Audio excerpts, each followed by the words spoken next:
31st নাইটের নামে ছেলেদের সাথে মেয়েরা যখন বের হলো, মেয়েটারে শেষ পর্যন্ত আরেক বেটার লুঙ্গি খুললা ভাই টানন লাগছে।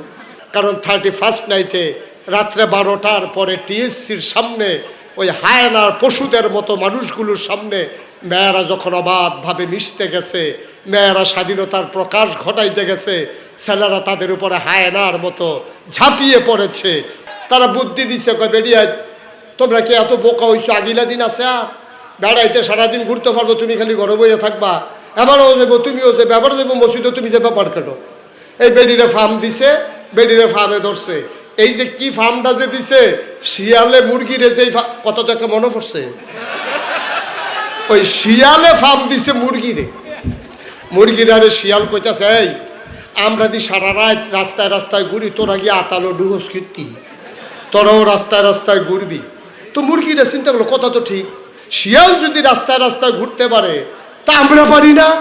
এখন মুরগিরা সবাই মিলে মিছিল বের করছে, মুরগির স্বাধীনতা চাই, আমরা খোয়ারের ভিতরে আবদ্ধ থাকতে চাই না, আমরা রাজপথে ঘুরতে চাই। এখন শিয়াল বগল দাবা করতে আছে, বগল বাজাইতে আছে, এই তো কারবার ঘটে গেছে। এখন মুরগি যদি সন্ধ্যার পরে ওই খোয়ারের ভিতরে না যায়, এটা কি মুরগির লাভ না শিয়ালের লাভ? কথা এই তো বুঝে গেছেন মাশাআল্লাহ। আরে শিক্ষিত মানুষে তো সবাই দেখি, হ্যাঁ সচেতন মানুষের কাছে ওয়াজ করে মজা আছে, মারহাবা বলবেন না?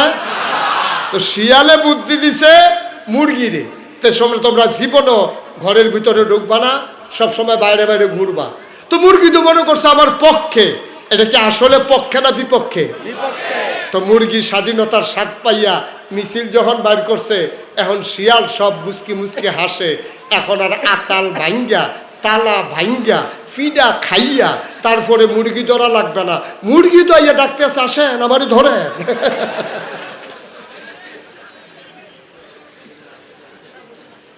ঠিক কিনা কন? এখন শিয়াল মুরগির পক্ষে যখন বিবৃতি দেয়, তখন বুঝতে হবে কুসকুস কালা হয়। ঠিক কিনা কন? এই বাংলাদেশের বুদ্ধিজীবী নামের কলঙ্ক, সুশীলের নামের কলঙ্ক, আধুনিকতার নাম দিয়া যারা আমার মেয়েদের পক্ষে বিবৃতি দিয়া আমার মেয়েদেরকে পর্দা ছাড়া করতে চায়, তারা আমার মেয়েকে ভোগ করতে চায়। ঠিক কিনা বলো? তারা আমার মেয়েদেরকে স্বাধীনতার নামে, তারা আমার মেয়েদেরকে দুনিয়ার সর্বশেষ তার সর্বোচ্চ সম্মানটুকু তারা কেড়ে নিতে চায়। শিয়াল যেমন মুরগি ধরে ধরে খেতে চায়, আমার দেশের বুদ্ধিজীবী নামের যারা কলঙ্ক, তারা ওই মেয়েদেরকে ঘর থেকে বের করে তাদের ভোগের সামগ্রী বানাতে চায়। ঠিক কিনা বলো? তো রেজাল্ট তো পেয়ে গেছে, রেজাল্ট তো পাইছে। আপনাদের মনে নাই সেই কথা, টিএসসিতে 31st নাইটের নামে ছেলেদের সাথে মেয়েরা যখন বের হলো, মেয়েটারে শেষ পর্যন্ত আরেক বেটার লুঙ্গি খুললা ভাই টানন লাগছে। হ্যার জামা কাপড় যা কিছু আছিল সব খুলে ফেলছে ছেলেরা। কারণ 31st নাইটে রাত্রে 12টার পরে টিএসসির সামনে ওই হায়নার পশুদের মতো মানুষগুলোর সামনে মেয়েরা যখন অবাধভাবে মিশতে গেছে, মেয়েরা স্বাধীনতার প্রকাশ ঘটাইতে গেছে, ছেলেরা তাদের উপরে হায়নার মতো ঝাঁপিয়ে পড়েছে। ইসলাম 1500 বছর আগে সেই বিধান দিয়ে দিয়েছে, না এইভাবে অবাধ বিচরণ নয়। এর মানে এই না আমি মুশতাক ফয়েজি মেয়েদের লেখাপড়ার বিপক্ষে না, আমার মেয়ে ডাক্তার হওয়া লাগবে, আমার মেয়ের অবশ্যই ডাক্তার হওয়া লাগবে। কারো কোনো নারীর যদি সন্তান সম্ভব নারীর সিজার লাগে, মেয়েরা যদি ডাক্তার না হয়, তাহলে সিজার যদি কোনো পুরুষে করে, এটা মোটেও সুন্দর হয় না। তো মেয়েরা লেখাপড়া না করলে ডাক্তার হবে কেমনে? এই জন্য মেয়েদের লেখাপড়া দরকার। আমার মেয়ে ডাক্তার হবে, আমার মেয়ে নার্স হবে, আমার মেয়ে উচ্চপদস্থ কর্মকর্তা হবে, আমার মেয়ে দেশ বিনির্মাণে ভূমিকা রাখবে। বিশ্ব চরাচরে যা কিছু চিরকল্যাণকর, অর্ধেক তার করিয়াছে নারী, অর্ধেক তার নর। পৃথিবীর ইতিহাস এমন করেই রচিত হয়েছে, যা কিছু সুন্দর, যা কিছু কল্যাণকর, পুরুষের যেমন ভূমিকা আছে, নারীরও ভূমিকা আছে। আমার নবী যখন যুদ্ধের ডামাডোল বাজিয়ে যুদ্ধের ময়দানে যেতেন, নারীরা তাঁবুর ভিতরে থেকে সেই অসুস্থ রোগীদের সেবা শুশ্রূষা করতেন। সুবহানাল্লাহ বলবেন না? যুদ্ধের মতো কঠিন জায়গায় নারীদের ভূমিকা ছিল ইসলামের প্রথম যুগে। ইসলাম সেটাকে স্বীকৃতি দিয়েছে। ইসলাম শুধু স্বীকৃতি দেয় নাই, ইসলাম বাস্তবায়ন করে দেখিয়েছে নবী যুদ্ধের ময়দানে।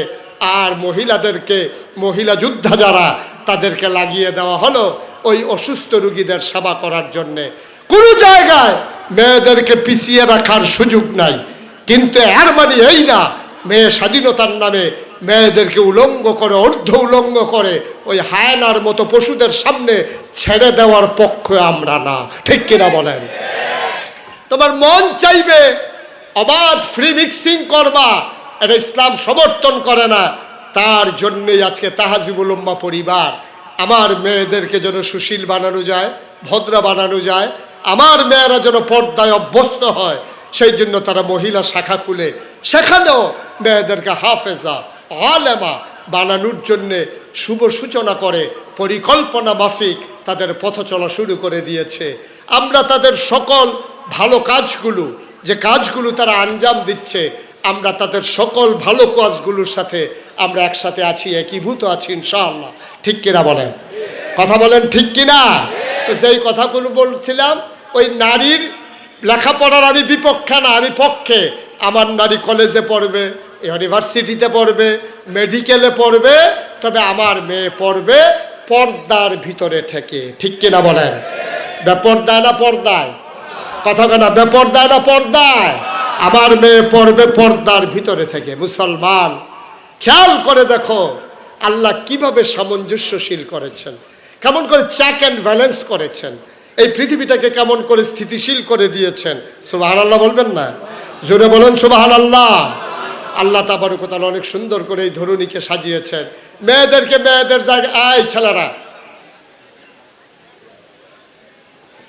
কি হইল? এই যে হুজুর,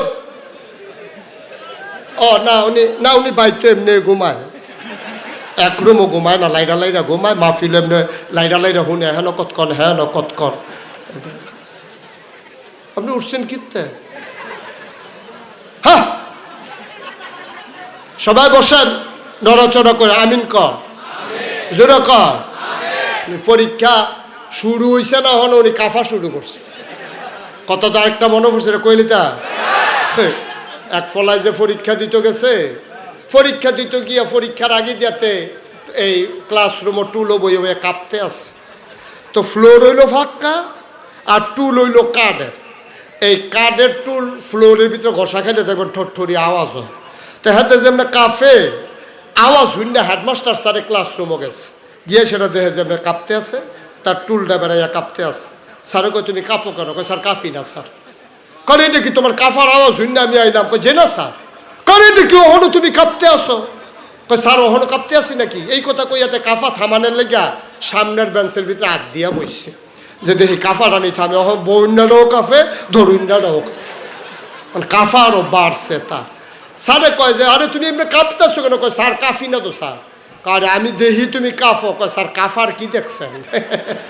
কয় কাফা কোন সময় শুরু হইব? কয় প্রশ্নটা এত দিলে না দেখবেন কাফা কারে কয়।